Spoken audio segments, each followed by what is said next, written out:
Buen día, soy el doctor Alejandro, estamos filosofando y esto es Historia de la Filosofía. Seguimos con nuestra temporada sobre el helenismo y el día de hoy vamos a revisar la escuela de los epicúreos. El epicureísmo recibe este nombre debido a su fundador Epicuro de Samos.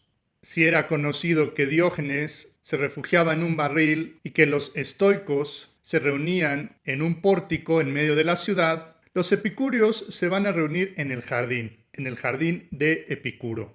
Esto es muy significativo, ya que el jardín representará un símbolo de la doctrina presentada por estos filósofos. Como los estoicos, los epicúreos también se hicieron muy populares en el Imperio Romano. Sin embargo, a diferencia de los estoicos, los epicúreos tuvieron solamente una gran figura, su fundador Epicuro, y no sucedió como en el estoicismo que esta corriente se distinguiera por demasiada diversidad entre su pensamiento, sino que se solía ajustar a las enseñanzas del maestro Epicuro. Como los estoicos, los epicúreos dividieron su filosofía en varias partes. La que llamaron canónica, que sería una teoría del conocimiento, es decir, una teoría de cómo conoce el hombre.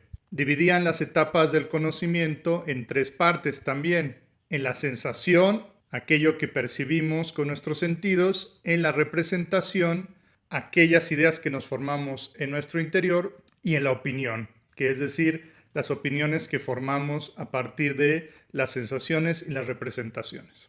Se distingue esta teoría del conocimiento por ser muy simple, completamente opuesta a lo que hubiera sido la teoría platónica, por ejemplo, ya que no admite ningún mundo de las ideas. Esto se debe a que los epicúreos eran materialistas, como lo expresa la segunda parte de su doctrina llamada la física.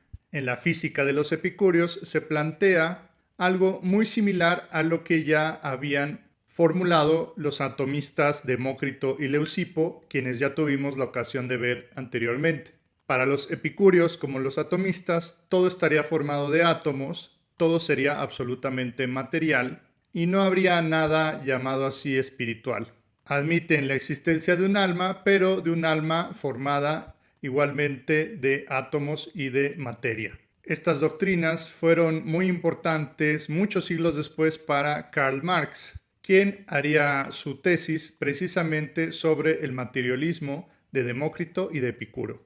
Sin embargo, como el resto de las escuelas helenísticas, donde realmente se distingue la innovación o la importancia del pensamiento epicúreo es en su ética. Como en el resto de las escuelas helenísticas, para ellos lo más importante consistía en aprender a vivir. Su filosofía buscaba así, sobre todo, representar un estilo de vida. Los epicúreos tuvieron una enorme influencia de los hedonistas o cirenaicos, a quienes ya vimos en otra ocasión.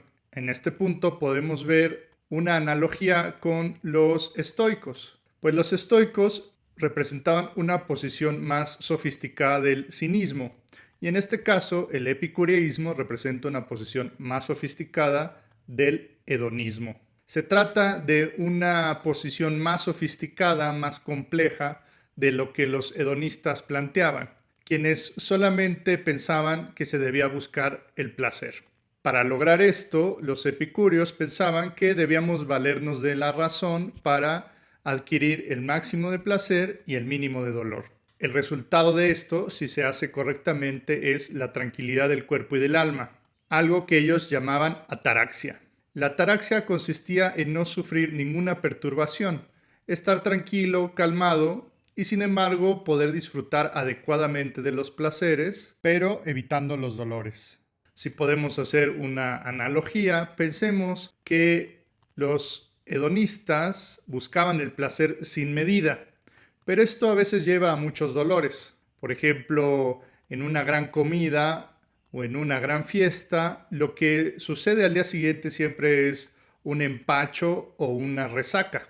Para evitar esto, los epicúreos proponían la moderación, que no había sido lo suficientemente contemplada dentro de la visión de los hedonistas. Así pues, el epicureísmo pone el acento en la racionalidad para buscar estos placeres y se dedican a hacer una división de tipos de placeres, presentando cuáles debemos de buscar y cuáles no. En primer lugar, los epicúreos muestran que tenemos placeres naturales y necesarios. Por ejemplo, reposar, beber, comer, son placeres que nuestro cuerpo necesita y que si no los satisfacemos adecuadamente nos puede venir mucho dolor. Por eso los epicúreos pensaban que estos placeres debían buscarse satisfacer siempre o tanto como fuera posible. Claro, hacerlo con moderación. En segundo lugar, tendríamos los placeres naturales, pero que no son necesarios. Por ejemplo, comer de forma sofisticada grandes comidas o bebidas muy caras. Y también aquí ponen los placeres sexuales, que no son necesarios para el sostenimiento del individuo.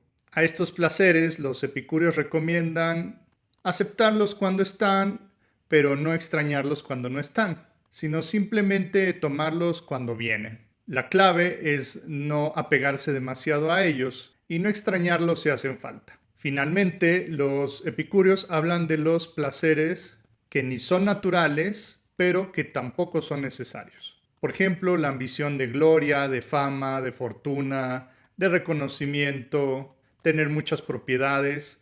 Estas cosas para los epicúreos no son necesarias y por lo tanto no deberíamos de buscarlas nunca, ya que perturban demasiado el alma el no poder conseguirlas y realmente son placeres que no son propios de nuestra naturaleza. Nadie necesita de 2 o 3 casas para sobrevivir. Y por tanto, los epicúreos piensan que esto es mejor desecharlo. Así pues, los epicúreos proponen siempre buscar los placeres naturales y necesarios, no rechazar ni buscar los placeres que son naturales y no necesarios, y siempre rechazar ni buscar de ningún modo placeres que no sean ni naturales ni necesarios. Clave para el estilo de vida epicúreo es no preocuparse por las cosas que están fuera de nuestro control o que no nos incumben en nuestra vida.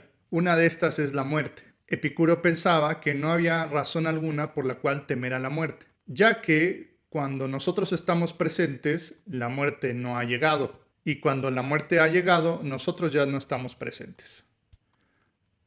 Por tanto, no deberíamos preocuparnos en ese hecho de morir o no, ya que en sentido estricto no tenemos ninguna experiencia de la muerte. ¿Acaso la tenemos de cuando vamos a morir o de cuando otros mueren? Pero no cuando la muerte ha llegado a nosotros. Y por tanto, esto no debería preocuparnos.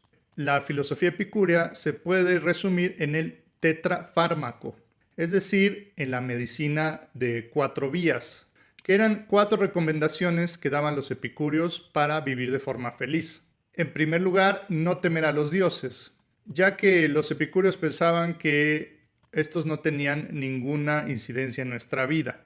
En segundo lugar, no había que temer a la muerte, por las razones que ya explicamos. En tercer lugar, pensaban que lo que es verdaderamente bueno es realmente fácil de conseguir y no hay que preocuparse mucho por eso. Es decir, un poco de comida, techo, sustento, descanso, son cosas que no son demasiado difíciles de conseguir para los epicúreos. Si nosotros en cambio estamos buscando grandes placeres, honores, éxito, fama, fortuna, estas cosas parecen ser mucho más difíciles de conseguir. Así que la clave radica en solamente buscar aquello que realmente es natural y necesario y no preocuparse por nada de lo demás. En cuarto lugar, los epicúreos pensaban que lo terrible es fácil de soportar. Pensaban que el dolor, por ejemplo, solamente es breve o es crónico. Los dolores breves, decían los epicúreos, son intensos, pero terminan rápidamente, mientras que los dolores crónicos duran durante mucho tiempo, pero son leves y que no debemos preocuparnos. Para hacer todo esto, los hombres deben de valerse del uso de la razón, para así buscar lo que verdaderamente les es útil y despreocuparse de todo aquello que no lo es. Quien logra hacer esto se convierte en un sabio, y puede verse que la idea de sabiduría de los epicúreos es muy distinta a la que tenemos nosotros. Para ellos los sabios no eran necesariamente personas cultas o muy instruidas, sino sobre todo personas que sabían vivir bien. que sabían buscar lo adecuado y desechar todo aquello que no necesitaban. Podemos ver que epicúreos y estoicos tienen dos formas de ser y de pensar muy distintas, pero en este punto coinciden, ya que para ambos la sabiduría radica en usar la razón para mejorar la propia vida y no preocuparse de todas aquellas cosas que no podemos controlar. Muchas gracias por ver este video y si te gustó dale like, comenta, comparte y suscríbete. Toca la campanita para recibir las notificaciones y visita mi página de Patreon y redes sociales. Los vínculos están en la descripción. Nos vemos en la siguiente semana. Hasta pronto.